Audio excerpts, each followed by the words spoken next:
Sri Sachidananda Sadguru Sainath Maharaj Ki Jai. Sai Baba of Shirdi and his teachings. Chapter 2 The Real Master. We have come to discover Guru. What else have we come for? To gather fuel for our funeral fire? Sai Baba. Sai Baba said that unless we can live like him, we cannot take it that our discipleship has borne fruit. What if we study minutely how he lived and tried to cultivate the habit of living like that? Would do any amount of serving him indeed?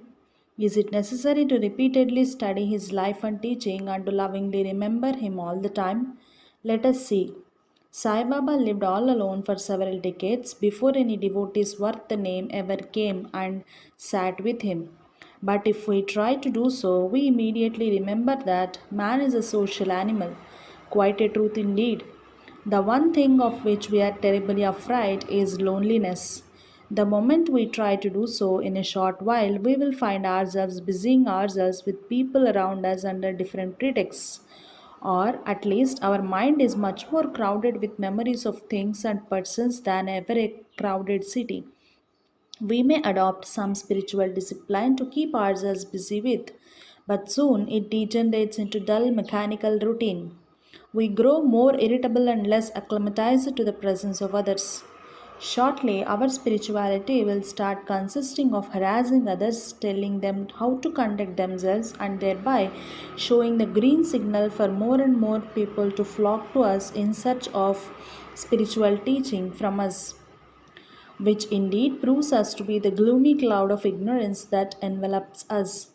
If we persist, a veritable battle starts in us, and our minds become more and more cunning and astute in the art of being cunning and squeamish. All the supposed negative tendencies will get overcharged, and we could at best put up a pretense of sanity. We have to invent ways of getting our daily bread and to receive the necessary succeed in times of illness and financial needs. No one has ever succeeded in trying to sacrifice worldly association as a matter of conscious choice. That is why Sai Baba is very careful to point out that when he saw his master, all recollections of his home and hunger vanished of their own accord. It is the law of human nature that an overwhelming love and something more alone can withdraw our heart from other lesser loves. When we contact a real guru, all sadhana or spiritual discipline starts on quite spontaneously and unself consciously. Then there will be no time when we do not yearn to be alone without guru. People who burst into the arena of Gurudom without genuine discipleship will end up having a wild outgrowth of commercial establishments trading in the name of religion. It is good to remember that eternal truth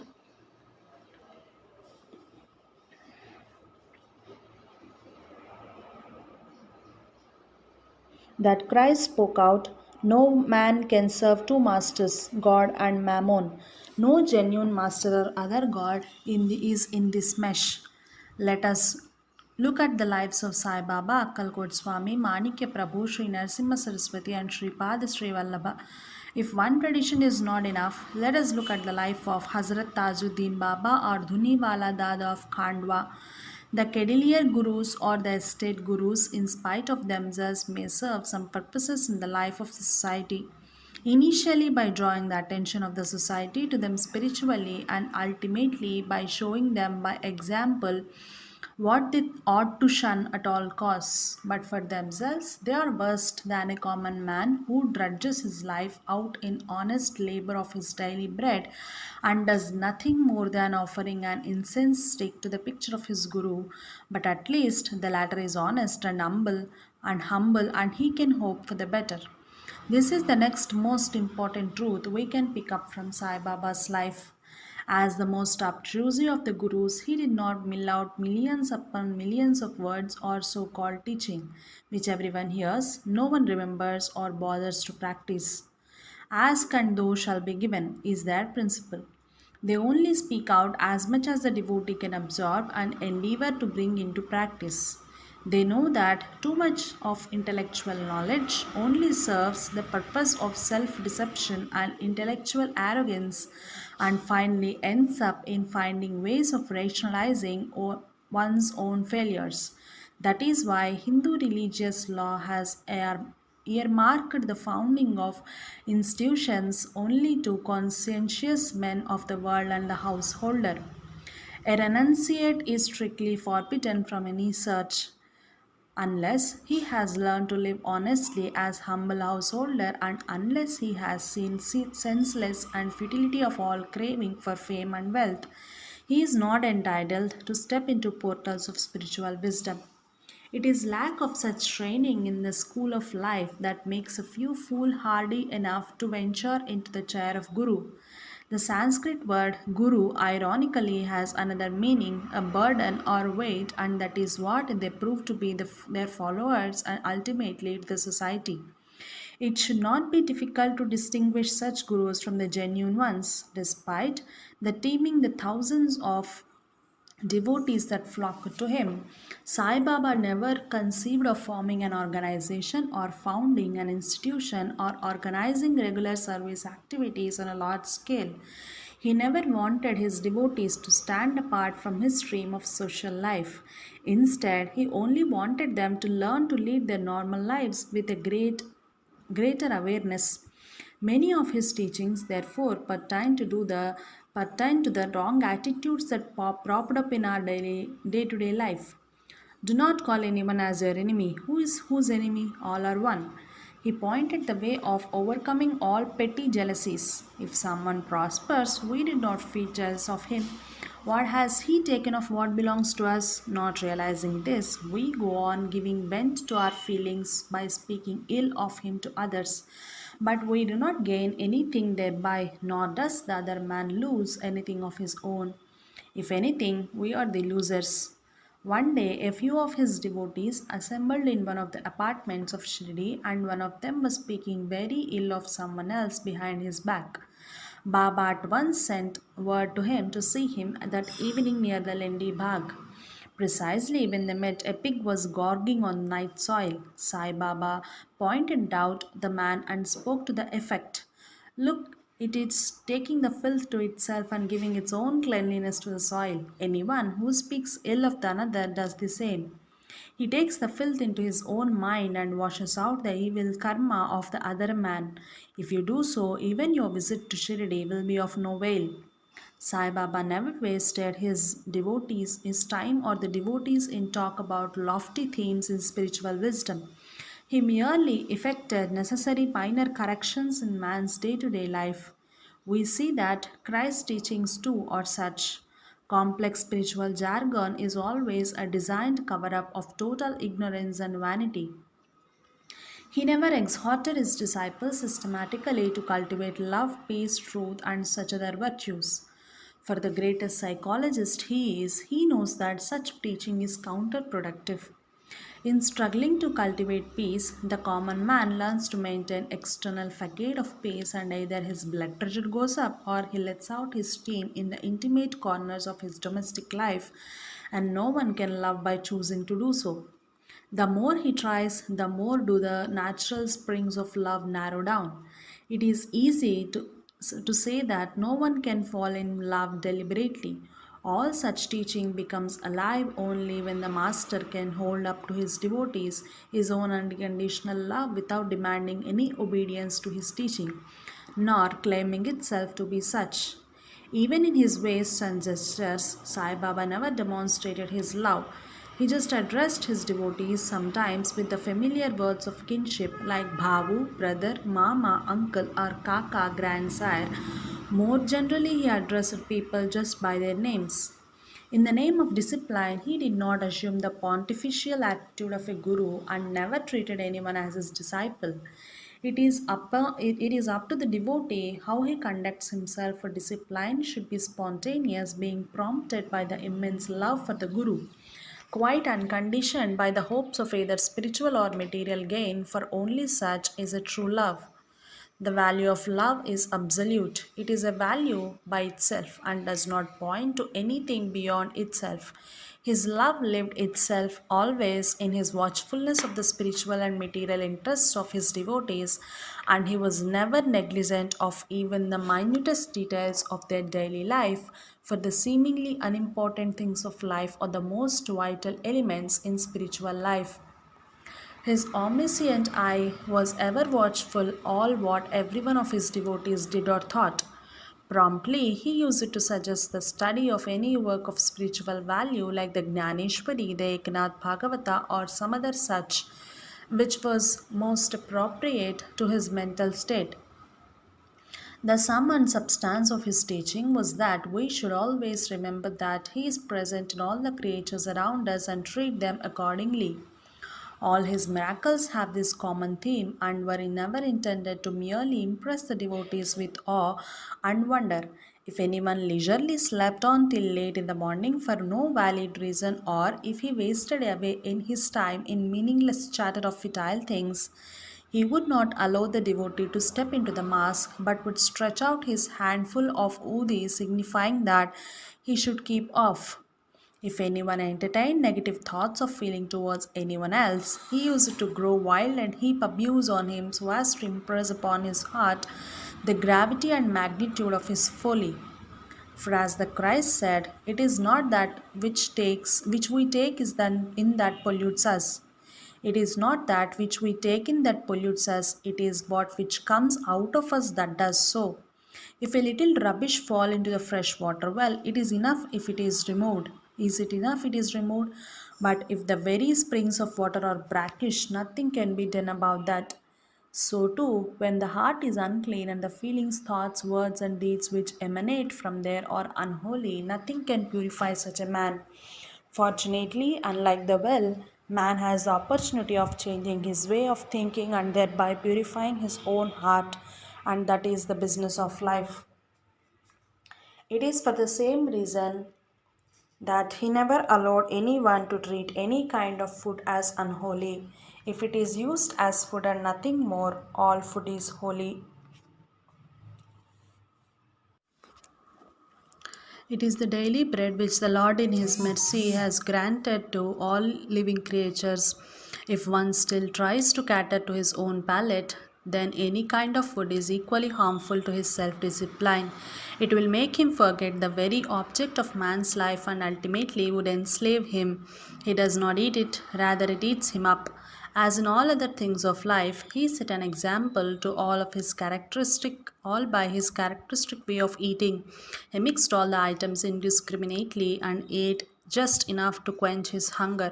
However, he did not confuse the standards of living that befit a recluse and a householder.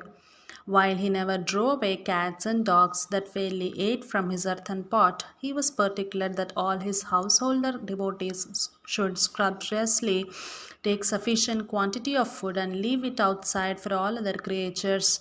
For if every householder presumes to ape him, it is pride and nothing else. Baba's sense of utter equality with all living creatures spontaneously springs from his perfect identity with all of them, and only such can honestly to do so. It is for this reason that all the ancient Dharmashastras strictly forbid anyone from eating what is tasted by animals. It is enough if we remember the food is a right which is granted to all the creatures by the Creator, and whoever denies it to any of his creatures would be appropriating to himself what does not legitimately belong to him alone. Just as Allah Malik is the central teaching pertaining to the spiritual aspect of our life, work, utter Lord's name, study holy books, is his principal teaching that pertains to the conduct of our daily life. The first one keeps the body active and is the prime condition to deserve one's food. Every creature in nature does it utmost and thereby vindicates its existence. When the body is kept active in useful work, the mind would calm down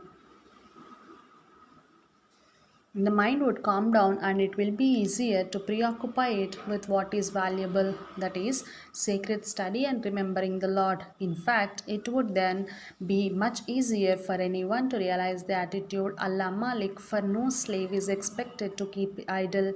Besides, in work, man can easily overcome his chronic self consciousness. The whole philosophy of Karma Yoga is summed up by Baba in that one phrase: sacred study and reflection will help us in correcting our attitude to work. Instead, if of looking upon it as a drudgery and an unavoidable evil, we can learn to look upon it as means of perfecting our abilities and keep ourselves in tune with the whole of nature. For nothing in nature is idle, for still our breath, heartbeats, the diurnal motion, and the annual circuit around the sun, everything goes on as it should. As Lord Krishna says in the Bhagavad Gita, never can anyone keep inactive even for a second. If even keeping still in action still is an action, not doing one's own power action is only negative action, in that it is a failure to do one's duty. The two other phrases above all preclude us of vain chattering and gossip, for nothing spoils a man as much as gossip does. All conceivable negative thoughts and emotions pile up in one's heart. It is a criminal waste of precious moments which never return, as one goes on remembering the Lord by uttering his name. The two other phrases above all preclude us of vain chattering and gossip, for nothing spoils a man as much as gossip does. All conceivable negative thoughts and emotions pile up in one's heart. It is a criminal waste of precious moments which never return. As one goes on remembering the Lord by uttering his name, the right attitude of Allah Malik gets impressed more and more deeply on one's heart. The whole of one's physical activity then becomes a practice of obedience to divine order. The study of holy text strengthens our right understanding and attitude to the life and to God. It restores right sense of values. Again, Baba himself has set an example in all those things. He dug up a piece of wasteland, planted seeds of flowering plants, and watered them every day by carrying pitchers of water from the well in Lendi Bagh. Sometimes in the afternoons he was found mending his torn kafni at the mosque. He never spoke anything that was not useful to his devotees. Even he had to deal with hundreds of devotees every day. His scrupulous attitude to every one of them is summed up in the saying, I have to count out to the Lord for every pie that comes to my hand. The pie does signify the soul which comes to him. All the time he was absorbed in the spontaneous contemplation of the Supreme Spirit. Every one of his slightest gestures was prompted only by the will of the Supreme. Every idle word that is uttered by us marks a falling off from this objective, and more than that, it drags down everyone around us. The study of holy texts by ourselves is not self sufficient, for everyone understands them only to the limits of his innate maturity of understanding, and many of us cannot boast of much maturity. It is for this reason that he summed up the essential philosophy of life as expounded in all the scriptures of the world in his one saying, I am in you and you are in me. Go on contemplating this truth and eventually you will experience it. How truth is this? How true is this is evident even from the slight reflection. All our physical bodies are essentially made of the same material substance. The heartbeats, the motions, and the mental abilities are more or less the same. Whatever which seems to make us each of us distinct is only the detail of form and the objects of our thoughts, feelings, and actions. Whatever else we are, beside this, is the self which all great masters have said is one. At the emotional level, this comprehends the basic law of all mortality and ethics. Do unto others who you would have done unto, and logically follows love thy neighbor as thyself. But again, these statements derive their fullness in practice only from the fact that all the creatures are ultimately his creatures, and all life is a school which we are expected to learn the right attitude to all of them and to God. The more fully we can comprehend the fatherhood of God, the more fully we can comprehend the brotherhood of creatures. All attempts to love deliberately without caring much to impress the fact of the fatherhood of God are therefore bound to be a pose and a show, and subjectively the best course to go on forcing oneself to love. Such a one will go on feeling even more and more that fewer and fewer creatures are really worth of being loved. He finds distrusting negativity everywhere, which in fact is a projection of his own inner set. The life of Sai Baba demonstrates another very important aspect of his teaching. He lived all through as a poor begging fakir, and even out of the little bread he got, he ate very little. His needs were very few. He had only one set of clothes for his body and has no possessions beyond that. Thus, what he took either from nature or from humanity is very little and is next to nothing when compared to what he gave out. In those days, his daily personal expenditure was never more than a quarter of a rupee or even less, whereas he gave away about 500 rupees in charity. Besides the money, he gave away all the clothes and delicacies and delicious dishes that were offered by the devotees. The service he rendered to humanity in terms of spiritual succor and guidance is invaluable. To sum up his basic philosophy of interaction with the world and nature in his saying, everyone keeps saying give, give more, and my master keeps telling me to give and give away. Indeed, that is the basic principle of almost every other creature in nature. The earth receives just one seed but gives us lots of fruits and crops. Even then, he asked for dakshina from his devotees. He says that for every rupee he receives, he has to benefit them 10 or even 100-fold, while for the most of us, the case is quite the reverse of it. That is why all religions had to lay down a minimum limit to what we should give. However, this giving should not be limited to clothes and money. The essential thing is to give out love and to give with love. Such a giving does not weigh or count how much it gives or how much it receives. It is the question of trying to cater to the needs of others. The needs may be spiritual protection, guidance, and alleviation of suffering. The point of it all is that anyone who is genuinely interested in spiritual advancement has to venture to taste all of the God's mysterious protection, more so without even the worldly employment and stable income, which bind the man down to undesirable pastimes and cravings. One of the closest of his devotees is Mahalsapati. He was a goldsmith by trade. Sai Baba told him to give up his trade and to live on begging. Das Ganu originally worked in police department. He always craved for promotion and he was addicted to cheap amusements. Originally, he was gifted with devotion to great saints. He could sing their glories to the masses. But his employment threatened to stamp out this gift in his heart and increase him more and more in material cravings. So Baba insisted that he give up his profession. The man evaded for quite some time. Once he even demanded of Baba how he had to sustain himself after giving up the job. Baba used to say, "You go on singing kirtans and I will take care of your maintenance." Das Ganu was not sure about it and struck to his guns. Ultimately, the will of the master prevailed. A series of unforeseen developments took place, and he was left with no alternative but to quit. Soon Das Ganu received unforeseen help from different quarters, and he lived a happy, content life, devoting all his energies for the spread of spiritual message.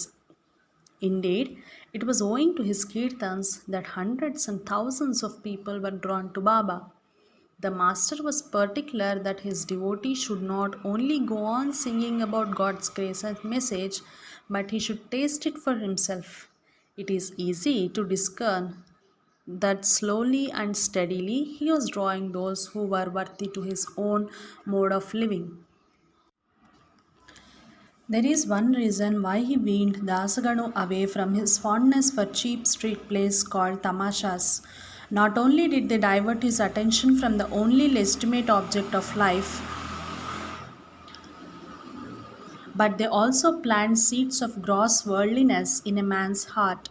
This, however, does not mean that all art is undesirable.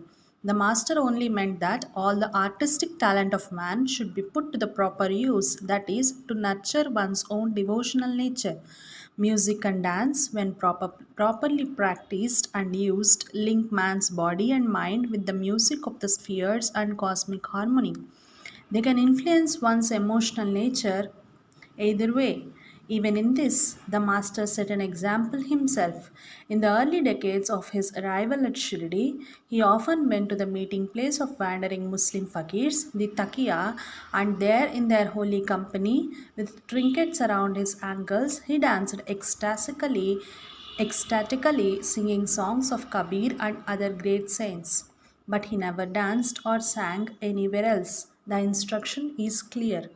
The most important theme of his life is, however, of his phenomenal devotion to his Guru. On a few occasions, he vividly recounted how his master sat deeply engrossed in meditation and totally oblivious of the world around him. Sai Baba diligently served him for 12 long years in the hope that he would win a mantra from him by way of spiritual initiation. In the radiant presence of his Guru's silent love, he forgot all about his home, parents, food, and sleep. After attending to the needs of his master, he used to spend all his time sitting in front of his Guru, with all his vital energy centered in his eyes. Through loving attention, he fixed gaze on Guru's form. All through the day, he could think of nothing else than his Guru. If anything else occurred to him rarely, it was only the hope of receiving a mantra from him with which he could perfect himself. The Guru never addressed him or inquired of his welfare or even about his wishes, nor did he promise anything. Sai Baba does not mention any kind of spiritual experiences such as mystic visions, prophecy, healing, etc. It was only a bond of indescribable love. The greatest miracle is that without the need of any miracle, his heart was held on by the overwhelming bond of love and the immeasurable peace that brushed aside all thought of nothing else, of anything other than the Guru and the burning longing to receive his instruction. At the end of 12 years, even the master did not reach him and teach him any mantra. He got the disciple's head cleanly shaven and then demanded dakshina of 2 paise. The 2 paise he wanted was not the minced metallic coins, but the two supreme virtues of nishtha or unwavering awareness, usually called concentration on the Guru, and saburi or cheerful, limitless patience. Baba offered the same. Then the Guru put his hand on the disciple's head by way of blessing and said, "Wherever you are, here or beyond the oceans, I am ever with you, protecting you with my spiritual gaze, attention, or watchfulness." This short statement is all that he ever spoke as a reward of 12 long years of arduous service. The importance of this episode for the devotee of Sai Baba is underlined by Sai Baba himself. One day, a devotee had a dream vision of Baba giving him appropriate advice on his sadhana. On learning of this, Dabolkar felt depressed as he did not get any such teaching in spite of the prolonged spiritual practice. Even as the thought flashed in his mind, Baba at once told him to get up and visit the house of Shama for a chat with him and get a dakshina of 15 rupees when Dabolkar conveyed Sai Baba's order to Shama. The latter could not at first understand what he, an ignorant man, was expected to say to the learned visitor. He silently prayed to the master and spoke on whatever occurred to him, and precisely the account of Sai Baba's service of his master flashed in his mind. Later, when both of the devotees together went to mosque, Baba blessed the Bolkar and said, "If you clearly impress this one episode on your heart and reflect on it, it is enough to attain blessedness." Now let us reflect a little on the two accounts of Sai Baba's meeting with the Guru and serving him. The perfect Guru never tries to parade himself as such and is characterized by unconditional love for the welfare of fellow beings. He proffers guidance only to those who can recognize and respond to his love. But again, he does not try to lure them into his discipleship on any tall promises or self glorification. He does not even try to demonstrate his love in any showy manner. He does not make a fuss of it. His simplicity and livelihood too are spontaneous and natural and not assumed. He does not try to marvel and astonish people through a display of any miraculous powers. He does not indulge in all the jugglery of words of sophist or show of erudition. He cares little for philosophical hair splitting and has no childish craving for saving something original and new. He does not claim to have any divine mission to save mankind or herald a new age in the spiritual history of mankind. No claims of Godhead. Their way is just like that of a mother feeding her children. They do not put all show of religiosity the holier than thou attitude, yet their immense love and the power of their realization are unmistakable, and their very silent presence is enough to win the unconditional and total surrender of the deserving soul. The real master does not demand surrender, it must be noted. He just conquers the heart silently by his power and love.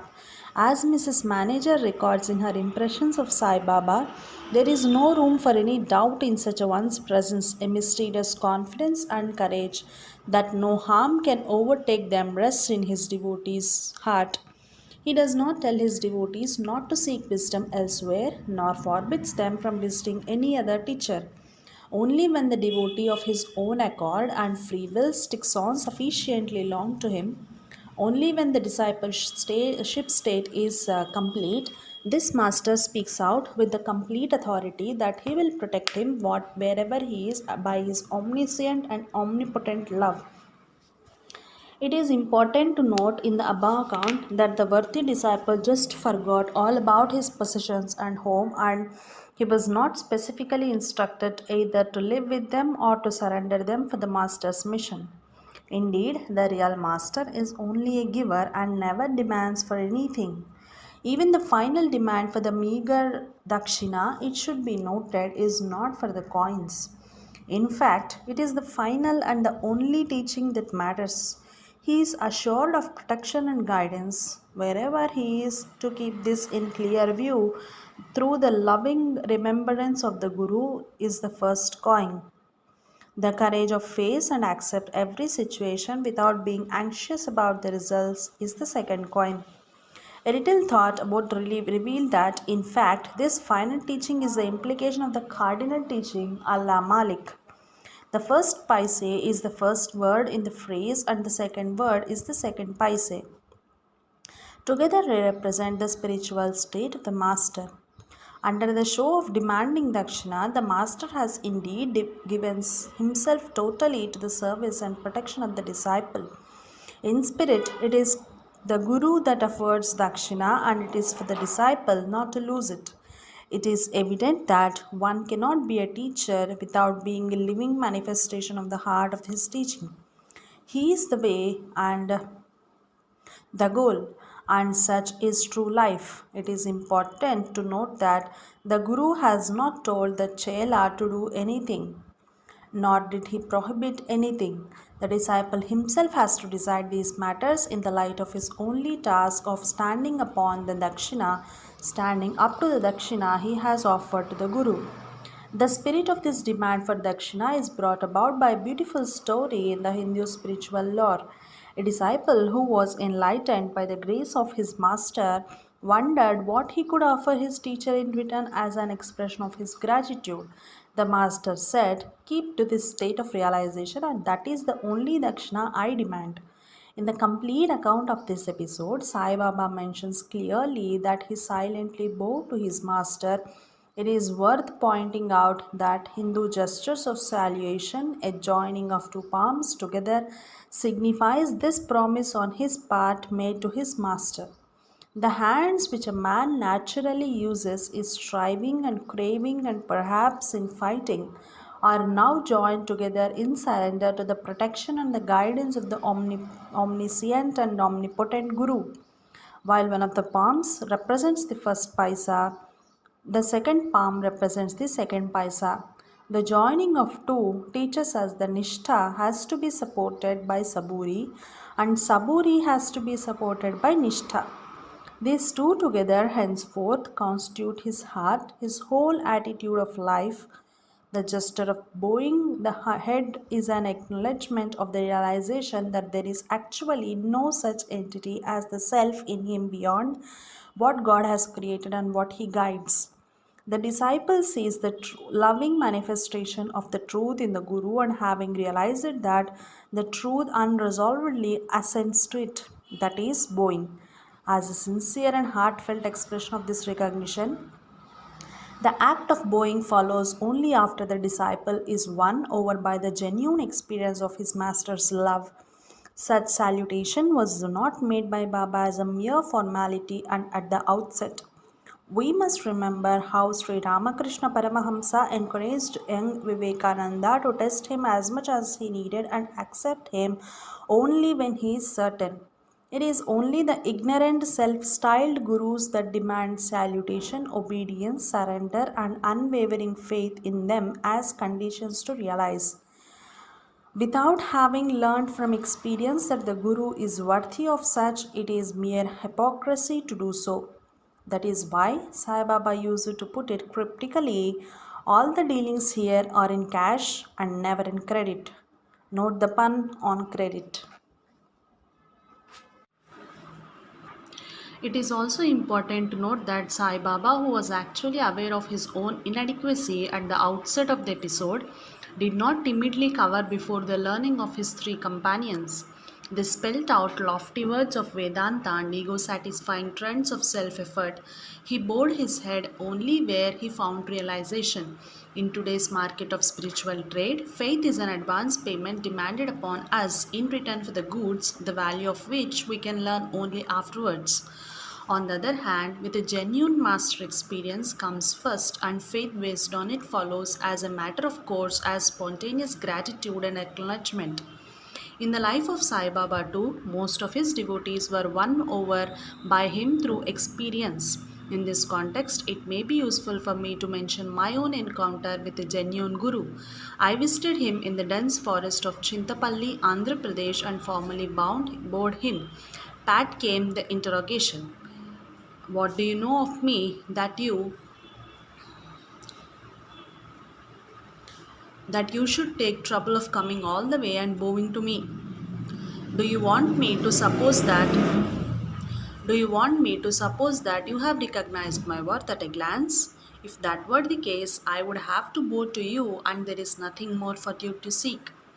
Is it not proper for a young man like me to bow before holy ones like you? I asked. Are you sure that I am a holy man? Am I to take on your word that you are a genuine seeker of holiness? Do you wish to bribe me with your salutation? If you bow to me without knowing what I am, does not it mean that you take me for a fool who can be pleased by such a show? He said. Then what am I expected to do? I asked, totally knocked down and baffled. That is right. It is where you have to begin learning, he said. You can plainly say that you are in search of meaning and purpose of life and you wish to know what I had learnt. You must be fearless to challenge whatever I have got to say and closely observe what I am. Only when you find that I am worthy, you may acknowledge it by bowing. Immediately, I bowed him. Explain yourself, he again demanded. I have learned something now, and so I bowed, I said, and no one has told me so before. Sir, I submitted. When I started on my quest, I met some sannyasis. In my innocence and anxiety, I sat down in front of them for an informal talk. One after the other, they told me that if I am not humble enough, that is, if I am too proud and arrogant of my own intelligence, I can hope to gain anything from them. Even before I completed my statement, the master thundered, let them knock down the pride if they can, else you have nothing to do with them. To try to submit earlier is show of humility and farce. Be brave, nothing can happen against God's will. The realization is only for the courageous, and courage is the true spirit of all others. Such truths are nothing as a total surrender or no surrender at all. Till then, it can only be existing of individuals sharing knowledge and experience. The readiness to share the spirit of equality is the spirit of love. He who does not know that all creatures are equal in the eyes of God is unfit to be a teacher. As I said, what he said about formal salutation,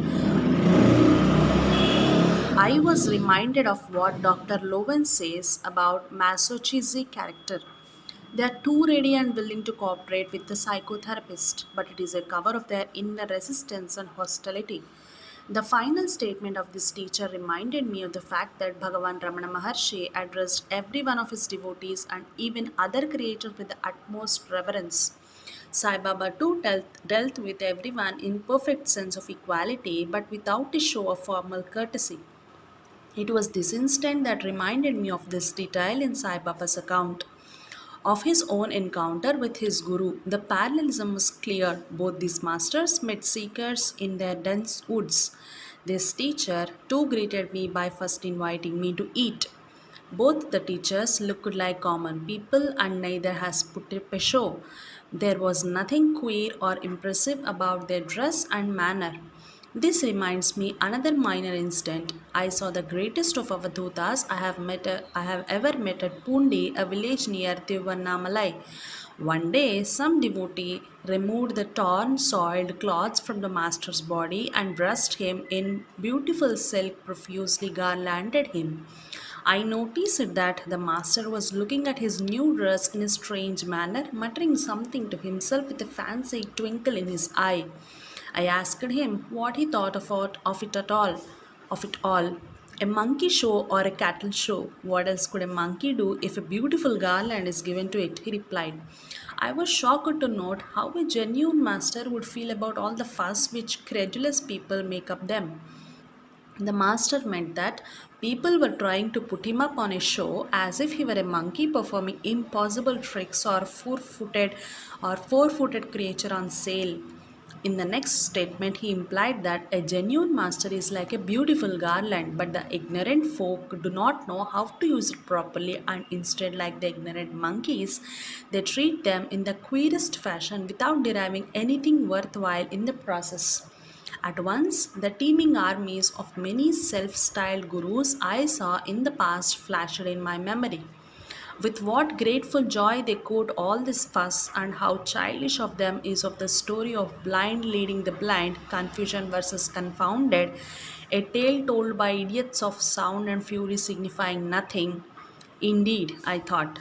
Sai Baba was right when he said true teachers are few and far between.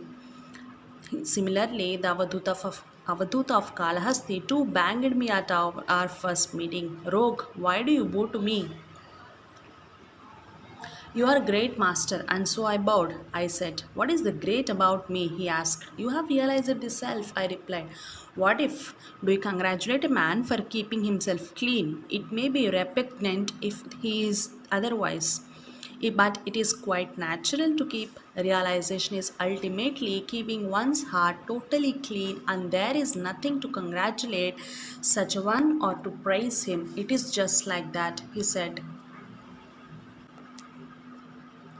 What abyss of difference between the true and false teachers? Perhaps it is to corroborate every letter of his account of his own discipleship that Sai Baba inspired me to visit so many masters, true and false.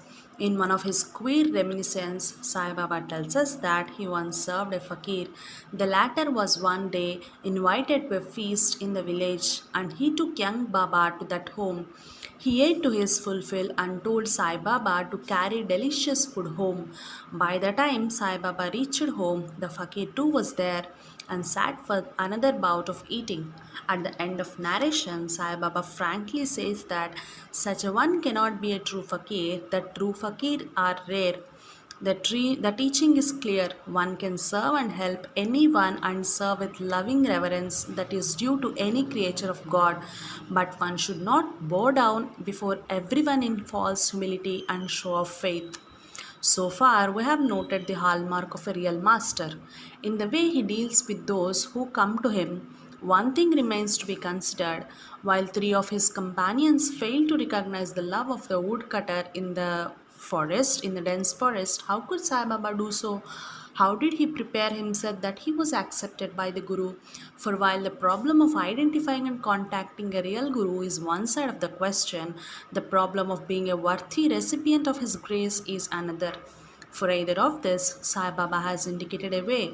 He made the devotee Kusabhavu study the Guru Charitra, an account of two great real masters, Sri Pada Sri Vallabha and Sri Nasimha Saraswati, 108 times and visit Gangapur as often as possible.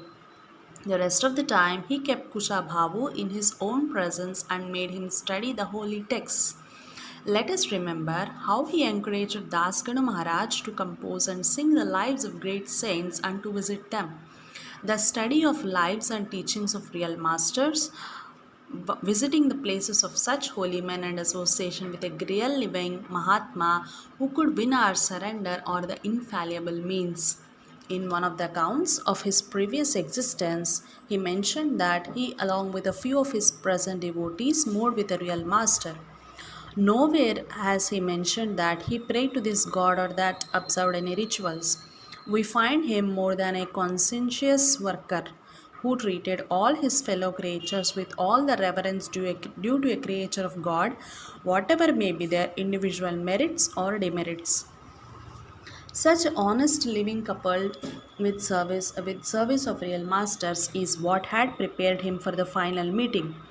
Even after Kusabhavu had contacted him, he found it necessary to make the latter study Guru Charitra and such other holy texts as Graneshwari and Dasabodha, for it is obvious that precisely his lack of preparation is what he had misled in service of his earlier Guru Datta Maharaj. The study of Guru Charitra and other texts is firstly intended to impress on his heart what he looked for from a Guru. Secondly, it enables him to know what a real Guru is like. Thirdly, it teaches him what a disciple should be, and this constitutes the preparation. All the other texts he has recommended to his devotees contain the qualities of those who have genuine realization, like the ways of Gnani, enlightened, Bhakta, the faithful, and Sthita Pragna, one who has established in wisdom in the Bhagavad Gita. This enabled him to recognize the real master when he encountered one. Trying to live up to their teaching in our daily life is the preparation. Wherever and whenever we fail to apply them to certain so called minor and unimportant aspects of our life, the teaching of the master helps us to do so. But the chief function of the study of lives of real gurus is to strengthen in us the longing to contact such a one. These gurus, as we have already observed, are the agents of God, expressions of His mercy for mankind. They too, on their part, would hunger for devotees who are capable of receiving their grace and teaching.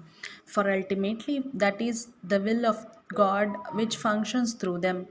When our yearning to contact them grows strong enough, the cosmic harmony itself helps us to contact the real Guru who is most suited to our peculiar spiritual makeup. How quickly such a contact proves fruitful depends on the depth of one's preparation. The best things for a seeker, therefore, is to first study the lives and teaching of a number of real gurus. Gradually, in course of time, our heart chooses one of them as the master akin to his own loving. When that happens, we should go on devotedly studying his life and teaching and trying our best to mold our life accordingly. Apart from this, a daily devout study of Sri Guru Charitra and Sri Guru Gita, along with heartfelt prayer for spiritual guidance, is found to have led several souls to their appropriate teacher. In this process, nothing is left to chance. We have no need to depend upon our own limited powers of understanding and judgment in choosing our Guru. The very self in us would, in an unquestionable manner, direct us to him. It also provides a way to avoid of trial and error, waste of time and energy, and perhaps money and risk of misdirection by false gurus. It is always safer to confine oneself to acknowledge real masters of earlier times of Sri Guru Charitra. As such, if we try to study the lives and teachings of living Mahatmas, in most cases it is possible that their devotees, in their exaggerated zeal, present their master in the most golden of colors and often vie with each other in doing so. During the last 2 decades, I have seen many of them subsequently backing out every statement of theirs and getting thoroughly disillusioned about their former masters. In some cases, the price they had to pay was too high, and some of them have become rank skeptics who have lost all faith in spiritual wisdom. If indeed these living masters are genuine and are suited to our spiritual nature, the study of Sri Guru Charitra and Sri Guru Gita automatically leads us to them. This does not, however, mean that all those to whom we are not led are false gurus. Whether they are so or not is none of our business. It is enough if we even take care of our own business. But as nowadays this has become a craze and fad, a few suggestions may not be out of place.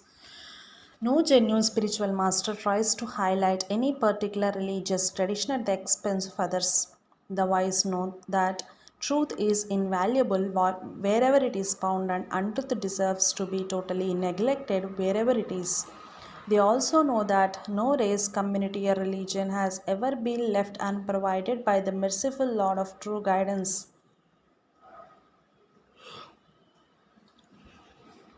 And also that all true guidance is almost identical in all the religious traditions.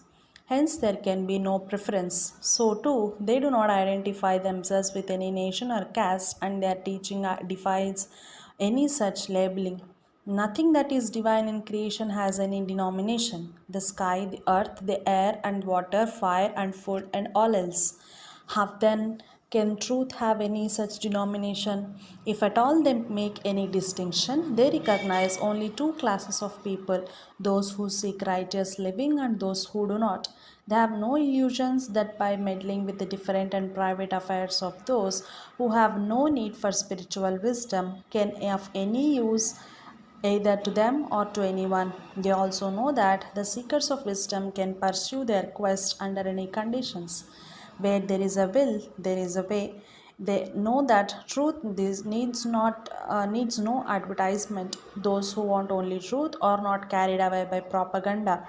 Their only standard of judgment is personal experience. At the same time, no amount of advertisement can raise untruth to the world of truth, and it benefits none except in the terms of monetary gain. The wise ones also scrupulously avoid regimentation of their devotees. They know the horror of mixing the already existing confusion and chaos caused by the many organizations, and they do not want to add it to it. Those who are thirsty cannot help but go in search of potable water, and those who hunger and thirst for wisdom go all out in such a way and never rest till they find. In consequence, they avoided all issues, they avoid all kinds of unnecessary ritualism, and that only confuses the main issue and hides the truth. The devotee who is awakened by the spiritual impact of the Guru of his own accord may improvise some form of spiritual discipline that suits his own need. It is only such that the masters approve of. The kind of regimentation that is now being perpetrated by several spiritual organizations and is being encouraged by their gurus is ultimately an expression of a paid sense of possession, a fear of losing one's devotees to another guru or organization. The real art of living consists in one's ability to mix with others, whereas this regimentation builds nothing but spiritual pride, that is, holier than thou attitude in the members of the organization. Their sense of rivalry and competition with the volunteers of other organizations is a mark of their failure to live naturally. Ultimately, religious life is a matter of noting that ultimately matters in life and living accordingly, dispensing all other vanities and illusions, of which, beyond doubt, the effects of regimentation are the worst. Even if those organizations make an effort to love and to serve the needy, it boils down to a show of goodiness which all true feelings show like. Instead of where it belongs, that is normal day to day life of everyone as an individual, they make it a show and put it in a museum, so to say. Such service never wins the proper response from the recipients. They look upon it only as a utility, as a thing to be used with no love and affection. At best, it is a comfort and luxury. While the true of living is in them by spiritual wisdom consists in utterly natural and simple living. Organized discipline is the very reverse of it. The latter may have certain immediate advantages in achieving some targets and then introducing a method in madness. But true wisdom consists in curing the fundamental madness which modern culture and civilization has infused in us. The principle of regimentation again leads to the ugly denomination of proselytization, each group trying to seduce and lure the members of other groups to itself. When we turn the real masters of present times like Swami Samarth of Akalkot, Sai Baba of Shirdi, and Tajuddin Baba and others, we do not find them encouraging such herding instinct among their followers. A large number of devotees of Sai Baba were also devoted to others, and none of the gurus ever told them to confine themselves to one. Freedom is a God given gift to man, and to use it with due discrimination and insight in the way of spiritual perfection is the highest privilege he has granted us. Let us remember that no real guru went on making claims to his own teaching. But today we see many organizations trying to make people feel prestigious of belonging to their group and thereby making spiritual quest a cheap fad. God or the Spirit is only on display in public showrooms. Either it is everywhere or nowhere, even like the air we breathe. Therefore, no guru does on dining that one spiritual path is superior to any other, for true spirituality begins with annihilation of such false concepts as superior or inferior. Each path is as valuable to the one who is suited to it. It is only the commercial organizations that vie with each other and outstrip the others. Similarly, it is important to remember that no true master ever laid any campaign for or against anything in tradition. They just did not care for any tradition. If what they do and say in their wisdom incidentally agrees with any tradition, they do not mind it. The real master knows that no two individuals are alike and deals with each individually, setting right any attitude of his that is necessary. They know that if proper standards of judgment and discrimination are inculcated, men would be capable of taking care of the rest. Mention must be made of claims to instant realization and shortcuts to perfection. As we have seen earlier, where there is true love and true love for wisdom, it never occurs to anyone as to how long this should go on with and how far they have to go for it. Love and burning desire for anything makes a man unmindful of the effort he has to put in for it. It naturally follows that anyone who seeks a shortcut or an easier path does not actually need the final result. He only craves for the recognition which he imagines to bring him, and unless the craving for recognition dies, even the shortest of the spiritual paths, if there be such a path at all, would prove to be the longest and hardest. Unless the craving for recognition dies, no man can ever be spiritual. It is the nature of the spirit to be subtle and imperceptible. The whole of nature that one finds teaches us the same, and God Himself, in all His glory, never begs recognition of anybody. It is we who want Him so that our miserable existence may end and we could live in peace and contentment. A word must be said of miracles. Mankind has a weakness for forecasting, and nature flock to those who are famed for their mysterious knowledge of the past and the future. A true seeker should remember that Lord Krishna, the Buddha, the Christ, Prophet Muhammad, and more recently none of the great real masters mentioned so far ever indulged in such nonsense. Not that such things does not exist. I only mean that they are totally irrelevant to the business of our life. If someone tells us that such and such wish of ours could be fulfilled in about 6 months, we have to think whether he is only telling what would anyway happen, or is he making such a thing happen. Many people seems to suppose that the latter is the case. If that were so, why can't he make it happen much sooner? More absurd are the other miracles like materialization. No such has ever produced whatever we claim spontaneously on the spot of the moment. You are told to accept whatever he materializes, and he can materialize only that and nothing else. Such obviously are the cases of mysterious transference, if at all, but more commonly it is the sleight of the hand and the credulity of the masters that does the trick. True miracles are of different order. No such ever happens without bringing a new realization to the man. Thus, we can see that of myriad of miracles that happened through Sai Baba of Shirdi were of such as to make people aware that one universal consciousness manifests itself in all the forms in nature. They impressed the imperative need to treat every creature as oneself and to love them accordingly, or to put it differently, that all creation is divine and whatever we do to the least of his creatures is what we ultimately do to him. Can there be anything like torturing the child without tormenting its mother? God is the all unknown mother, father, and teacher in one. The real teacher, too, is all these. If Sai Baba fulfills the wishes of most of his devotees, there is a subtle wisdom behind that act. He thereby puts every creature that is so benefited under an obligation to learn what he wishes to teach. If they fail to learn, it is only a matter of time that they will be forced to do so.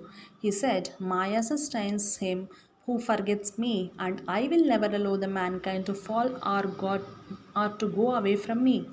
There is nothing theatrical about the real master, and he is never a show boy. On the other hand, those who closely lived with him report that the real master is always totally engrossed in the incessant experience of self and is most almost oblivious of the world around like a child at play. They thus respond momentarily to the call of the devotee, and the next moment they are self gain. They are the self again. The showboy guru is one who tries to look like his real teacher, or the other in his dress, appearance, gestures, and all else.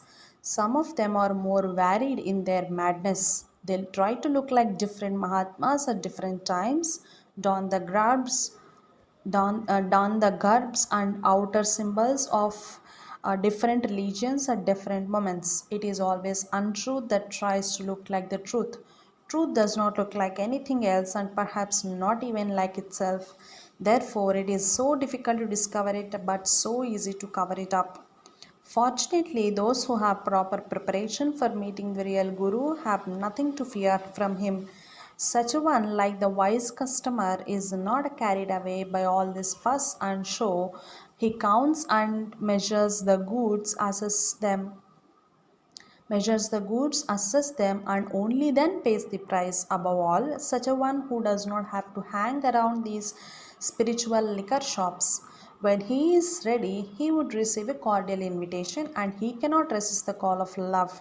Spiritual governance of the universe has its own mysterious way of communication.